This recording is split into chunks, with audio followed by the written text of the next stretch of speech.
Price the Lord. യേശുവേ സ്തോത്രം, യേശുവേ നന്ദി.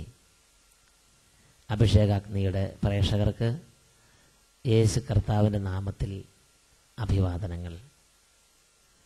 ഇന്ന് നമ്മൾ ചിന്തിക്കുന്ന വിഷയം ആഗ്രഹിക്കുക, അനുഗ്രഹം പ്രാപിക്കുക.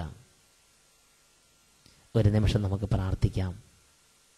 പിതാവേ, ലോകമെമ്പാടുമുള്ള എല്ലാ ദൈവമക്കളെയും അവിടുന്ന് ഈ നിമിഷങ്ങളിൽ സ്പർശിക്കണമേ. ആത്മീയ ബോധ്യങ്ങൾ വരദാനമായി നൽകണമേ. രക്ഷയുടെ വചനങ്ങൾ ഈ നിമിഷങ്ങളിൽ അങ്ങയുടെ മക്കൾക്കായി പ്രദാനം ചെയ്യണമേ. അന്ധകാരത്തിലിരിക്കുന്നവരെ പ്രകാശത്തിലേക്കും, രോഗത്തിൽ ഇരിക്കുന്നവരെ സൗഖ്യത്തിലേക്കും, തകർന്നിരിക്കുന്നവരെ ഉയർച്ചയിലേക്കും അവിടുന്ന് ആനയിക്കണമേ. യേശു കർത്താവിൻ്റെ അത്ഭുത നാമത്തിൽ വലിയ വിടുതലും മാനസാന്തരങ്ങളും രോഗശാന്തികളും ലോകമെമ്പാടും ഈ നിമിഷങ്ങളിൽ സംഭവിച്ചുകൊണ്ടിരിക്കട്ടെ. യേശുവേ സ്തോത്രം, യേശുവേ നന്ദി. യേശുവേ സ്തോത്രം, യേശുവേ നന്ദി. Praise the Lord. ഹല്ലേലൂയ. യേശുവേ സ്തോത്രം, യേശുവേ നന്ദി. പ്രിയപ്പെട്ട ദൈവമക്കളെ, ഒരു ദിവസം ഒരു കുടുംബം സഹിയോൻ ധ്യാനകേന്ദ്രത്തിൽ പ്രാർത്ഥിക്കുവാനായി കടന്നു വന്നു. ആ കുടുംബം മുഴുവൻ കണ്ണുനീരിൽ ആണ്ടുപോയൊരു കുടുംബമായിരുന്നു. അവരുടെ ദുഃഖം അവർ ഇപ്രകാരമാണ് പങ്കുവച്ചത്. കുടുംബത്തിലെ ഏക മകൻ കല്യാണം കഴിഞ്ഞ് 2 മാസം ഈ നാട്ടിൽ താമസിച്ചതിന് ശേഷം സൗദി അറേബ്യയിൽ ജോലിക്കായി പോയി. ഭാര്യ തൊടുപുഴയ്ക്ക് അടുത്തുള്ള ഒരു ഹൈസ്കൂളിലെ സ്റ്റാഫാണ്. ഭർത്താവ് സൗദിയിലേക്ക് പോയതിന് ശേഷം 2 മാസം കൂടെ പിന്നിട്ടു. അപ്പോൾ ഉദരത്തിൽ ഒരു വേദന. അവിടെ ഒരു ഡോക്ടറെ കാണിച്ചപ്പോൾ വിശദമായ പരിശോധന നടത്തി. ലെഫ്റ്റ് ഓവറിയിൽ ഒരു മുഴ, ക്യാൻസറസ് ആയ ഒരു മുഴ. പെട്ടെന്ന് തന്നെ ഓപ്പറേറ്റ് ചെയ്ത് അത് നീക്കം ചെയ്തു. വീണ്ടും ജോലിക്ക് പോയി. 2 മാസം കൂടെ കഴിഞ്ഞപ്പോൾ വീണ്ടും വയറ്റിലൊരു വേദന. അപ്പോൾ വീണ്ടും ഡോക്ടറെ കാണിച്ചു. അവർ പറഞ്ഞു അത് റൈറ്റ് ഓവറിയിലേക്കും മുഴ വന്നു, ക്യാൻസർ രോഗം ബാധിച്ചിരിക്കുന്നു. ഉടനെ അവിടെ വേണ്ടപ്പെട്ട പരിശോധനകളെല്ലാം നടന്നപ്പോൾ അവിടെ നിന്ന് തൃശ്ശൂർ അമല ഹോസ്പിറ്റലിലേക്ക് ചെക്കപ്പിനായി പറഞ്ഞയച്ചു. തൃശ്ശൂർ അമല ഹോസ്പിറ്റലിൽ ചെക്കപ്പ് ചെയ്തപ്പോഴും ഈ ക്യാൻസർ ഗ്രോത്ത് അവിടെ പ്രബലപ്പെട്ടിരിക്കുന്നതായി തെളിഞ്ഞു. അങ്ങനെ ആ കുടുംബം മുഴുവൻ ദുഃഖത്തിലായി. സൗദിയിലുള്ള ഭർത്താവിന് വിവരം അറിയിച്ചു. ഭർത്താവും കുടുംബം എല്ലാം വളരെ കണ്ണുനീരിലായി. ഈ സമയത്തിനുള്ളിൽ അവർ പലതരത്തിൽ അതിനുള്ള സൗഖ്യത്തിനു വേണ്ടി പരിശ്രമിച്ചു. എല്ലാം പരാജയപ്പെട്ടു. ഇപ്പോൾ ഏതാണ്ട് 8 മാസമായി.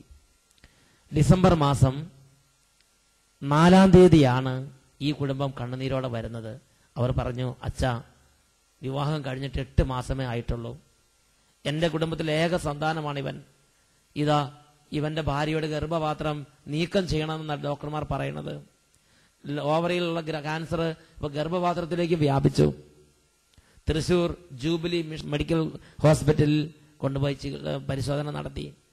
അവിടെയും ഡോക്ടർമാർ പറഞ്ഞു, ഇത് ക്യാൻസർ സംബന്ധമായ രോഗമാണ്, ഇത് ഗർഭപാത്രത്തിലേക്ക് വ്യാപിച്ചു കഴിഞ്ഞു, എത്രയും പെട്ടെന്ന് ഓപ്പറേഷൻ ചെയ്യണം, എത്രയും പെട്ടെന്ന് ഓപ്പറേഷൻ ചെയ്യണം, കീമോതെറാപ്പി ആരംഭിക്കണം. അപ്പോൾ ഈ സഹോദരിക്ക് ഭയങ്കരമായ സങ്കടമായി. കീമോതെറാപ്പി എടുത്തു കഴിയുമ്പോൾ മുടി കൊഴിഞ്ഞു പോകും, പലതരത്തിലുള്ള സൈഡ് എഫക്റ്റുകൾ ഉണ്ടാകും, മനസ്സ് തളർന്നു. അപ്പോൾ എറണാകുളം ലേക്ക് ഷോർ ഹോസ്പിറ്റലിൽ കൊണ്ടുപോയി ചെക്കപ്പ് നടത്തി. അവിടെയും ഡോക്ടർ പറഞ്ഞു, എത്രയും പെട്ടെന്ന് ഓപ്പറേഷൻ നടത്തണം, ക്യാൻസർ വളരെ ഫാസ്റ്റായിട്ട് സ്പ്രെഡ് ചെയ്തുകൊണ്ടിരിക്കുകയാണ്, ഗർഭപാത്രം എടുത്തു കളയാതെ വേറെ ഒരു മാർഗവും ഇല്ല. അങ്ങനെ ഇരിക്കുമ്പോൾ തൃശ്ശൂർ ഡോക്ടർ അമൃത ഹോസ്പിറ്റലിലേക്ക് അവിടെയുള്ള ഡോക്ടർക്ക് കത്ത് കൊടുത്തയച്ചു. അങ്ങനെ ഇവർ അമൃത ഹോസ്പിറ്റലിൽ കൊണ്ടുവന്നു. അമൃത ഹോസ്പിറ്റലിൽ അവർ പറഞ്ഞു, ഓപ്പറേഷൻ മാറ്റിവെക്കാൻ ഒരു മാർഗവും ഇല്ല, കാരണം ഗർഭപാത്രത്തിൽ ക്യാൻസർ അതിവേഗം പടർന്നുകൊണ്ടിരിക്കുകയാണ്, ഗർഭപാത്രം എടുത്തു കളയണം. അമല ഹോസ്പിറ്റലിലും തൃശൂർ ജൂബിലി മെഡിക്കൽ ഹോസ്പിറ്റലിലും അതുപോലെ അമൃത ഹോസ്പിറ്റലും ലേക്ക് ഷോർ ഹോസ്പിറ്റൽ, 4 ഹോസ്പിറ്റൽ, കേരളത്തിലെ പ്രമുഖമായ 4 ഹോസ്പിറ്റലുകളിലും ഡോക്ടർമാർ ഒരേ അഭിപ്രായം പറഞ്ഞു, ഓപ്പറേഷൻ അല്ലാതെ യാതൊരു മാർഗവും ഇല്ല. കല്യാണം കഴിഞ്ഞ് 8 മാസമേ ആയിട്ടുള്ളൂ. കുടുംബത്തിലെ ഏക സന്താനമാണ് ഇവൻ. അവര് വളരെ കണ്ണുനീരിലാണ്ട്. ഞങ്ങളുടെ കുടുംബം എങ്ങനെ രക്ഷ പ്രാപിക്കുമെന്ന് അറിയാതെ അവർ വളരെ കണ്ണുനീരിൽ ആണ്ടുപോയി. അങ്ങനെ വേദനിച്ചിരിക്കുമ്പോഴാണ് കഴിഞ്ഞ ഡിസംബർ മാസം 4-ാം തീയതി ശനിയാഴ്ച അവർ സെഗിയോൻ ധ്യാന കേന്ദ്രത്തിലേക്ക് പ്രാർത്ഥിക്കാൻ വേണ്ടി വരുന്നത്. അവരങ്ങനെ സെഗിയോൻ ധ്യാന കേന്ദ്രത്തിൽ പ്രാർത്ഥിക്കാൻ വേണ്ടി വരുമ്പോൾ ഞാൻ അവരോട് പറഞ്ഞു, ഇന്നിവിടെ ധ്യാനം ഇല്ല, ഇവിടെ പ്രാർത്ഥിക്കാൻ വേറെ ആരുമില്ല. അവർ പറഞ്ഞു, അച്ഛാ ആ ധ്യാന കേന്ദ്രത്തിന് ഉള്ളിൽ കയറി പ്രാർത്ഥിക്കാൻ ഒരു അനുവാദം തരാമോ? ഞാൻ പറഞ്ഞു, നിങ്ങൾ ഇത്രയും ദൂരം യാത്ര ചെയ്ത് ഇവിടെ വന്നിട്ട് ധ്യാനമില്ല, വേറെ പ്രാർത്ഥിക്കാൻ ആരുമില്ല, നിങ്ങൾക്ക് നിരാശ തോന്നില്ലേ? അവർ പറഞ്ഞു, വേണ്ട, ഞങ്ങൾക്ക് അതിനുള്ളിൽ കയറി ഒന്ന് പ്രാർത്ഥിച്ചാൽ മാത്രം മതി. അങ്ങനെ ഡിസംബർ 4-ാം തീയതി ശനിയാഴ്ച 4 മണി ആയപ്പോ അവരെത്തിച്ചേർന്നു. അവര് ആ കുടുംബം മുഴുവനും, അപ്പനും അമ്മയും മക്കളും 4 പേരാണ്, ആ കുടുംബം മുഴുവനും പ്രാർത്ഥിക്കാൻ വേണ്ടി വന്നിട്ടുണ്ട്. കണ്ണുനീരോടെ ധ്യാന കേന്ദ്രത്തിൽ യേശുവിനെ വിളിക്കുന്നത് എന്റെ ശ്രദ്ധയിൽപ്പെട്ടു. കുറെ നേരം കണ്ണുനീരോടെ പ്രാർത്ഥിക്കുന്നത് കണ്ടപ്പോൾ ഞാൻ അവരുടെ പക്കലേക്ക് ചെന്നു, അവർക്ക് വേണ്ടി പ്രാർത്ഥിച്ചു. വളരെ തകർന്നൊരു സാഹചര്യം.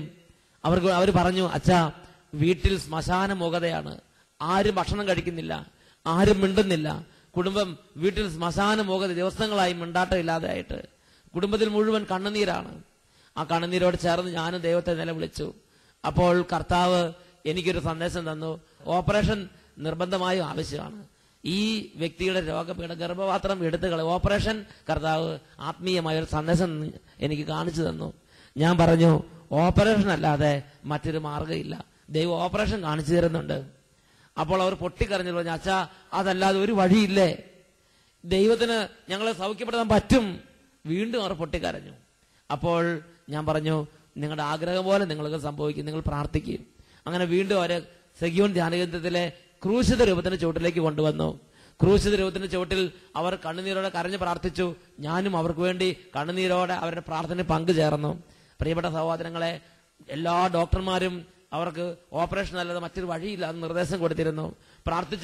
ആദ്യം പ്രാർത്ഥിച്ചപ്പോൾ കർത്താവ് നൽകിയ സന്ദേശം അങ്ങനെ തന്നെയാണ്. പക്ഷെ അവരുടെ വിശ്വാസം അവർ കൈവിട്ടില്ല. അവർക്ക് അതിശക്തമായ ഒരാഗ്രഹം ഉണ്ടായിരുന്നു, കർത്താവ് എന്നെ സുഖപ്പെടുത്തണം, കർത്താവിനെ സുഖപ്പെടുത്താൻ പറ്റും, കർത്താവ് എന്നെ സുഖപ്പെടുത്തണം. അതിശക്തമായ ആഗ്രഹത്തോടെ അവർ കർത്താവിനോട് കരഞ്ഞു പ്രാർത്ഥിച്ചു. ആ ക്രൂശിത രൂപത്തിന് മുമ്പിൽ കരഞ്ഞു പ്രാർത്ഥിക്കുമ്പോൾ ഞാനും അവർക്ക് വേണ്ടി കരഞ്ഞു പ്രാർത്ഥിച്ചു. അപ്പോൾ കർത്താവ് എനിക്ക് വീണ്ടും ഒരു സന്ദേശം തന്നു. അവരുടെ ആഗ്രഹം പോലെ അവർക്ക് ഭവിക്കട്ടെ, നിന്റെ ആഗ്രഹം പോലെ നടക്കുമെന്ന് പറയുന്ന സന്ദേശം തന്നു. ഞാൻ അവരോട് പറഞ്ഞു, കർത്താവ് വേറൊരു സന്ദേശം തരുന്നു. ഓപ്പറേഷനാണ് എല്ലാവരും പ്രിസ്ക്രൈബ് ചെയ്തിരിക്കുന്നതെങ്കിലും കർത്താവ് ഇപ്പോൾ സന്ദേശം തരുന്നു, ഓപ്പറേഷൻ ഒരു 15 വർഷത്തേന് നീട്ടിവെക്കാൻ. അങ്ങനെ അവർ വീണ്ടും കരഞ്ഞ് പ്രാർത്ഥിച്ചു. അങ്ങനെ അന്ന് സായാഹ്നത്തിൽ അവരിവിടുന്ന് സെഗിയോൻ ധ്യാനകേന്ദ്രം വിട്ടു പോവുകയാണ്. അപ്പോൾ ഞാൻ പറഞ്ഞു, ഇനി എന്തു തന്നെ പറഞ്ഞാലും ശരി, എന്തു തന്നെ പറഞ്ഞാലും ശരി, ഓപ്പറേഷന് മുമ്പ് ഡിസംബർ 6-ാം തീയതി ഓപ്പറേഷന് ഡേറ്റ് ഫിക്സ് ചെയ്തിരിക്കുകയാണ്. ഡിസംബർ 6-ന് ഓപ്പറേഷൻ തിയേറ്ററിലേക്ക് പോകുമ്പോൾ എന്തൊക്കെ പറഞ്ഞാലും ശരി, ഒന്നും കൂടെ ചെക്കപ്പ് ചെയ്തിട്ടേ ഓപ്പറേഷന് വേണ്ടി സമ്മതിക്കാവൂ. അങ്ങനെ അവർ ഡിസംബർ 6-ാം തീയതി ഓപ്പറേഷന് വേണ്ടി ഹോസ്പിറ്റലിലേക്ക് പോയി. അവിടെ ഓപ്പറേഷന് മുമ്പ് അവർ വീണ്ടും പറഞ്ഞു, എല്ലാം ആദ്യം തൊട്ട് ഒന്നും കൂടെ ചെക്കപ്പ് ചെയ്യണം. അവർ പറഞ്ഞു, 4 ഹോസ്പിറ്റലിൽ കഴിഞ്ഞ ആഴ്ച ചെക്കപ്പ് ചെയ്തതിന്റെ ഡോക്യുമെന്റ്സ് എല്ലാം കയ്യിലുണ്ടല്ലോ, ഇനി വീണ്ടും ചെക്കപ്പ്. അവർ പറഞ്ഞു, ഒന്നും കൂടെ ചെക്കപ്പ് ചെയ്യണം. അങ്ങനെ വീണ്ടും ഓപ്പറേഷന് തൊട്ട് മുമ്പ് ചെക്കപ്പ് നടത്തി. ചെക്കപ്പ് നടത്തിയപ്പോൾ ഡോക്ടർ വളരെ അത്ഭുതത്തോടെ ഈ കുടുംബത്തിന് നൽകിയ റിപ്പോർട്ട് പ്രകാരമാണ്, ഓപ്പറേഷൻ ആവശ്യമായ ആ രോഗപീഠ ഇപ്പോൾ കാണാനില്ല. ഗർഭപാത്രത്തിൽ വളരെ വേഗത്തിൽ പടർന്നു പിടിച്ചുകൊണ്ടിരുന്ന ക്യാൻസർ രോഗം ഇപ്പോൾ അവിടെ കാണാനില്ല. ആ രോഗപീഠ കാണാനില്ല. അത്ഭുതകരമായി സൗഖ്യപ്പെട്ടിരിക്കുന്നു. നിങ്ങൾക്ക് ഓപ്പറേഷൻ ആവശ്യമില്ല. Price the Lord. Hallelujah, hallelujah. പ്രിയപ്പെട്ട സഹോദരങ്ങളെ, നിങ്ങൾ ശ്രദ്ധിച്ചു നോക്കുക. കേരളത്തിലെ പ്രമുഖമായ ഹോസ്പിറ്റലുകളിൽ ഡോക്ടർമാര് എല്ലാവരും ഒരേപോലെ നിർദ്ദേശം കൊടുത്തിരുന്ന ഓപ്പറേഷൻ വേണമെന്നുള്ളത്. കാരണം മെഡിക്കൽ സയൻസിന്റെ പരിശോധനയിൽ അത് അപ്രകാരം വ്യക്തമായി തെളിഞ്ഞു കണ്ടതുകൊണ്ടാണ് അവരങ്ങനെ പറഞ്ഞത്. ഇവിടെ പ്രാർത്ഥിച്ചപ്പോഴും ആദ്യം കർത്താവ് നൽകിയ സന്ദേശം അങ്ങനെ തന്നെയാണ്, ഇവർക്ക് ഓപ്പറേഷൻ ആവശ്യമാണ്. എന്നാൽ ഇങ്ങനെയൊക്കെ ആണെങ്കിൽ ഇവരുടെ ആഗ്രഹം അസ്തമിച്ചില്ല. ഇവർക്ക് അതിശക്തമായൊരു ആഗ്രഹം ഉണ്ടായിരുന്നു, ഓപ്പറേഷൻ കൂടാതെ ഈ രോഗം മാറണം. ഓപ്പറേഷൻ വേണമെന്ന് ലോകം പറയുന്നു, ഓപ്പറേഷൻ വേണമെന്ന് മെഡിക്കൽ സയൻസ് പറയുന്നു, ഓപ്പറേഷൻ വേണമെന്ന് പ്രാർത്ഥിച്ചവർ പറയുന്നു. പക്ഷേ ഇവരുടെ ആഗ്രഹം കെട്ടുപോയില്ല. ഇവരുടെ ആഗ്രഹം കത്തിപ്പടർന്നു, ഇവരുടെ ആഗ്രഹം കത്തിജ്വലിച്ചു. അവര് അതിശക്തമായ ആഗ്രഹത്തോടെ പറഞ്ഞു, എനിക്ക് ഓപ്പറേഷൻ കൂടാതെ, കീമോതെറാപ്പി കൂടാതെ എനിക്ക് സൗഖ്യം വേണം. ആ ആഗ്രഹം അതുപോലെ നടക്കാൻ കർത്താവ് അനുഗ്രഹിച്ചു. അതാണ് സങ്കീർത്തനം 10:17. എളിയവരുടെ ആഗ്രഹം അവിടെ നിന്ന് നിറവേറ്റി കൊടുക്കും. എളിയവരുടെ അഭിലാഷം അവിടുന്ന് നിറവേറ്റി കൊടുക്കുന്നു. എളിയവരുടെ അഭിലാഷം അവിടുന്ന് നിറവേറ്റി കൊടുക്കുന്നു. ദൈവം എളിയവരുടെ അഭിലാഷം നിറവേറ്റി കൊടുക്കുന്ന ദൈവമാണ്. ദൈവം എളിയവരുടെ അഭിലാഷം നിറവേറ്റി കൊടുക്കുന്ന ദൈവമാണ്. 37-ാം സങ്കീർത്തനത്തിൽ 4-ാം വാക്യം, നിന്റെ ആഗ്രഹം അവിടുന്ന് സാധിച്ചു കിട്ടും. നീ ഒരു അനുഗ്രഹം പ്രാപിക്കാൻ ആഗ്രഹിക്കുന്നുണ്ടെങ്കിൽ നിനക്കൊരു ആഗ്രഹം വേണം.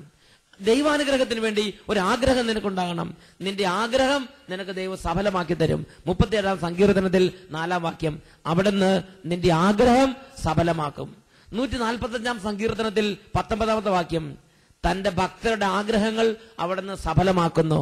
145:19, തന്റെ ഭക്തരുടെ ആഗ്രഹങ്ങൾ അവിടുന്ന് സഫലമാക്കുന്നു.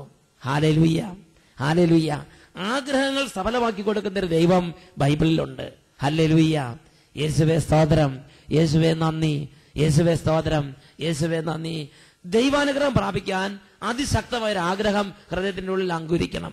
ലൂക്കായുടെ സുവിശേഷത്തിൽ 8-ാം അധ്യായം 43 മുതലുള്ള തിരുലിഖിതങ്ങൾ, അവിടെ 12 വർഷമായി രക്തസ്രാവം ഉണ്ടായിരുന്നവളും ആർക്കും സുഖപ്പെടുത്താൻ പറ്റാത്ത വിധം രോഗിണിയുമായ ഒരു സഹോദരിയെ ബൈബിൾ ചിത്രീകരിക്കുന്നുണ്ട്. 12 വർഷമായി രക്തസ്രാവം ഉണ്ടായിരുന്നവളും ആർക്കും സുഖപ്പെടുത്താൻ പറ്റാത്ത വിധം രോഗിണിയുമായ ഈ രക്തസ്രാവക്കാരി സ്ത്രീ, അവൾ യേശുവിനെ കുറിച്ച് കേട്ടു. അവൾക്ക് വലിയ വിശ്വാസം ഉണ്ടായി, വലിയ പ്രതീക്ഷയുണ്ടായി, അതിശക്തമായൊരു ആഗ്രഹം ഉണ്ടായി. 12 വർഷമായി ചികിത്സിച്ച് പണം മുഴുവൻ നഷ്ടപ്പെട്ടു കഴിഞ്ഞു. എല്ലാവരും ചികിത്സിച്ച് ഈ രോഗം മാറില്ല എന്ന് കണ്ടപ്പോൾ നെല്ലൊഴിഞ്ഞ് ചാക്ക് പോലെ വീടിന്റെ മൂലയിലേക്ക് അവളെ തള്ളിയിട്ടിരിക്കുകയാണ്.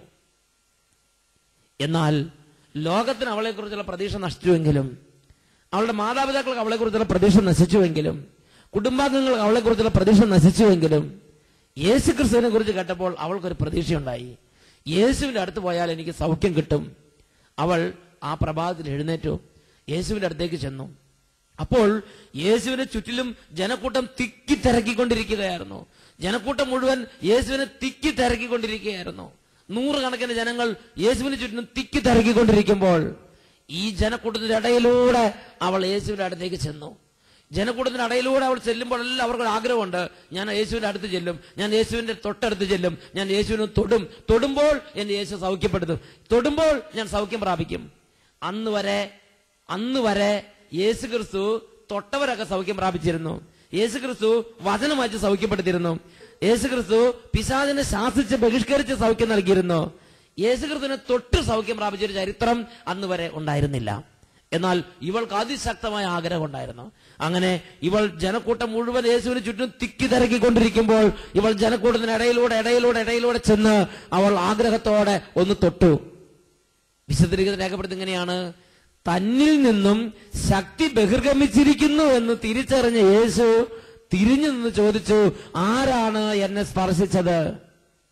നോക്ക്, ജനക്കൂട്ടം മുഴുവനും തിക്കി തിരക്കിക്കൊണ്ടിരിക്കുമ്പോ ഈ ജനക്കൂട്ടത്തിന് തിക്കിലും തിരക്കിലും പെട്ടപ്പോ ആരാണ് സ്പർശിച്ചത് എങ്ങനെ അറിയും? പക്ഷെ ജനക്കൂട്ടത്തിന് തിക്കിലും തൊടലും അല്ല പ്രശ്നം.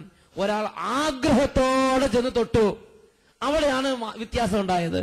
ഒരാൾ വലിയ പ്രതീക്ഷയോടെ, വലിയ ആഗ്രഹത്തോടെ ഒരാൾ ചെന്ന് തൊട്ടു. യേശു ക്രിസ്തുവിൽ നിന്ന് ശക്തി പുറപ്പെട്ട് അവൾ സൗഖ്യം പ്രാപിച്ചു. Hallelujah, hallelujah, hallelujah. ആഗ്രഹിക്കുക, അനുഗ്രഹം പ്രാപിക്കുക. ഇത് വിശുദ്ധർക്ക് നൽകുന്നൊരു മാർഗമാണ്. ഇത് വിശുദ്ധർക്ക് ദൈവമക്കൾക്കായി വെളിപ്പെടുത്തുന്ന ഒരു മാർഗമാണ്. ഈ നിമിഷങ്ങളിൽ നമുക്ക് പ്രാർത്ഥിക്കാം. നമ്മൾ പ്രാർത്ഥിക്കുമ്പോൾ, ദേവാലയത്തിലേക്ക് പോകുമ്പോൾ, സന്ധ്യാപ്രാർത്ഥനയ്ക്ക് ഒരുമിച്ച് കൂടുമ്പോൾ, വചനം കേൾക്കാൻ വേണ്ടി ഇരിക്കുമ്പോൾ അലക്ഷ്യമായി ഇരിക്കരുത്, അലംഭാവത്തോടെ ഇരിക്കരുത്, ഒരു താല്പര്യമില്ലാതെ ഇരിക്കരുത്, ഒരു പ്രതീക്ഷയില്ലാതെ ഇരിക്കരുത്. യേശു ക്രിസ്തുവിന്റെ അരികിലേക്ക് ചെല്ലുമ്പോൾ വലിയ പ്രതീക്ഷയോടെ ചെല്ലണം, വലിയ ആഗ്രഹത്തോടെ ചെല്ലണം. ആഗ്രഹിക്കുന്നവർക്കെല്ലാം അവിടുന്ന് അനുഗ്രഹം കൊടുക്കും. ആഗ്രഹിക്കുന്നവരിലേക്കെല്ലാം അവിടുത്തെ ശക്തി ഒഴുകും. ലൂക്കായുടെ സുവിശേഷത്തിൽ ഇപ്രകാരം നാം വായിക്കുന്നു, അവന്റെ ശരീരത്തിൽ നിന്നും ശക്തി പുറപ്പെട്ട് സുഖപ്പെടുത്തിക്കൊണ്ടിരുന്നു. ആഗ്രഹിക്കുന്നവർക്കെല്ലാം ആ ശക്തി ഒഴുകിയെത്തും. ഇപ്പോൾ പ്രിയപ്പെട്ട ദൈവമക്കളെ, നിങ്ങളായിരിക്കുന്ന സ്ഥലങ്ങളിലിരുന്ന് ഈ രോഗത്തിലേക്ക്, ഈ ദുഃഖത്തിലേക്ക്, ഈ വേദനയിലേക്ക് ഇപ്പോൾ യേശുവിന്റെ ശക്തി ഒഴുകാൻ വേണ്ടി ആഗ്രഹിക്കുന്നു. പ്രാർത്ഥിക്കാം. Hallelujah, hallelujah, hallelujah. കർത്താവേ, അവിടുന്ന് ഇപ്പോൾ അത്ഭുതകരമായി വ്യാപരിക്കണമേ. ഓരോ ഹൃദയങ്ങളുടെ മേലും അങ്ങയുടെ ശക്തിയെ അവിടുന്ന് ഇപ്പോൾ നിക്ഷേപിക്കണമേ. തകർന്നിരിക്കുന്നവരെല്ലാം പുതുജീവൻ പ്രാപിക്കട്ടെ. വാടി തളർന്നിരിക്കുന്നവരെല്ലാം പുതുശക്തി പ്രാപിക്കട്ടെ. ഈ നിമിഷങ്ങളിൽ ഈ സ്വരം കേട്ടുകൊണ്ടിരിക്കുന്നവർ, ഈ പ്രാർത്ഥനയിൽ പങ്കെടുത്തുകൊണ്ടിരിക്കുന്നവർ, ഈ ശുശ്രൂഷയിൽ പങ്കാളികളാകുന്നവർ കർത്താവിന്റെ നാമത്തിൽ അത്ഭുതങ്ങൾ കാണട്ടെ. കർത്താവിന്റെ നാമത്തിൽ അടയാളങ്ങൾ ഉണ്ടാകട്ടെ. കർത്താവിന്റെ നാമത്തിൽ രോഗസൗഖ്യങ്ങൾ ഉണ്ടാകട്ടെ. Hallelujah, hallelujah. യേശുവേ ആരാധന, യേശുവേ ആരാധന. കഠിനമായ ഹൃദയങ്ങളെ ഇപ്പോൾ യേശുവേ അവിടുന്ന് സ്പർശിക്കണമേ. ആത്മീയമായ ആഗ്രഹങ്ങൾ അവിടുന്ന് പ്രദാനം ചെയ്യണമേ. Hallelujah, hallelujah. സ്വർഗീയ ആഗ്രഹങ്ങൾ അവിടുന്ന് പ്രദാനം ചെയ്യണമേ. വിശുദ്ധമായ ആഗ്രഹങ്ങൾ അവിടുന്ന് പ്രദാനം ചെയ്യണമേ. Hallelujah, hallelujah. ജഡത്തിന്റെ മേൽ ദൈവത്തിന്റെ ശക്തി ഇപ്പോൾ വ്യാപരിച്ചുകൊണ്ടിരിക്കട്ടെ. അശുദ്ധിയുടെ മേൽ ദൈവത്തിന്റെ ശക്തി ഇപ്പോൾ വ്യാപരിച്ചുകൊണ്ടിരിക്കട്ടെ. തിന്മയുടെ എല്ലാ ദുശീലങ്ങളുടെ മേൽ ദൈവത്തിന്റെ ശക്തി ഇപ്പോൾ വ്യാപരിച്ച് വിശുദ്ധീകരിക്കുന്ന അനുഭവങ്ങൾ ദൈവമക്കൾക്ക് ലഭിച്ചുകൊണ്ടിരിക്കട്ടെ. Hallelujah, hallelujah. യേശുവേ ആരാധന, യേശുവേ ആരാധന, യേശുവേ ആരാധന, യേശുവേ ആരാധന. യേശുവേ സ്തോത്രം, യേശുവേ നന്ദി, യേശുവേ സ്തോത്രം, യേശുവേ നന്ദി. Praise the Lord.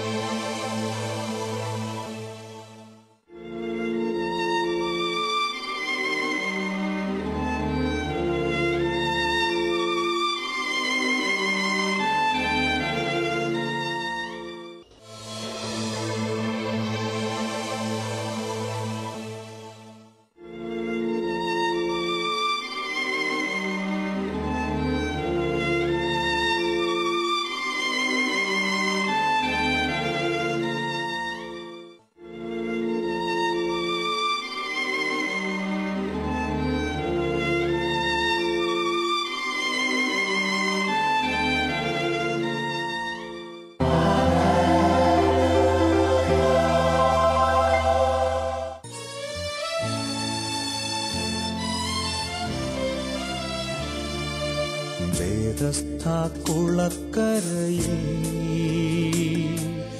വിവശനാം തളർവാത രോഗിയാണു ഞാൻ. സഹായഹസ്തങ്ങൾ നീട്ടുവാൻ പോലും ആരുമില്ലാതെ കേഴുന്നു ഞാൻ. നിരാലംബനായി കേഴുന്നു ഞാൻ. സുഖമാക്കണേ, സുഖമാക്കണേ നാഥാ, സുഖമാക്കണേ, സുഖമാക്കണേ, സുഖമാക്കണേ നാഥാ, സുഖമാക്കണേ.